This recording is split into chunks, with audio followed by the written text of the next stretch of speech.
And another thing about being original cast member of a show is that there's a great bond and camaraderie, and you know, we were all in the room together when Ian brought in, you know, a tape recorder and played the Prisoner theme.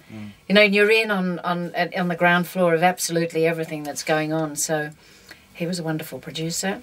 It's a trip down memory lane because it was a great part of all our lives, because it ended up to be our social life as well, because we all got on well, and we were there for such a, well, 23 of the 24 hours a day. It was it took a long time to do the show, and we were all there, so we all played together and worked together, and I had a very nice friendship with Sheila Florence.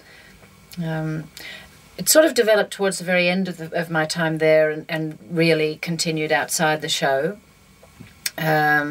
She was a wicked woman, but we had a lot of fun at our place and her place, and she was an extraordinary human being. She could be very wicked, and she could be very, very funny, and with all of us, she shared her life with us, and she also shared her death with us, which was a privilege, and meant that we all completed with her. So she was extremely generous in that way, and she was extremely generous with young talent in the industry, whatever field it was in. She just was there. She did, you know, she used to do the student movies, and she would sit being an extra for hours and hours just to give support to young filmmakers. And I can remember I was going to Sydney to be in a play, and she wasn't at all well.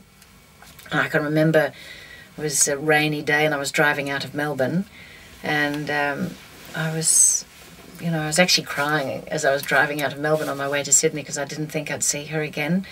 And but when I was away for 6 weeks, and when I got back, she was still alive. But I know Sandy Gore rang she was in London, and she rang and she said, hang on, Sheila, I'll be home tomorrow. And she said, I can't. So she died on the 12th of October, so in the early 90s. And it was too soon. She was 75, but we would have loved to have had more time with her. And she was an extraordinary actress, and a very generous one, and a lovely friend. So I liked that.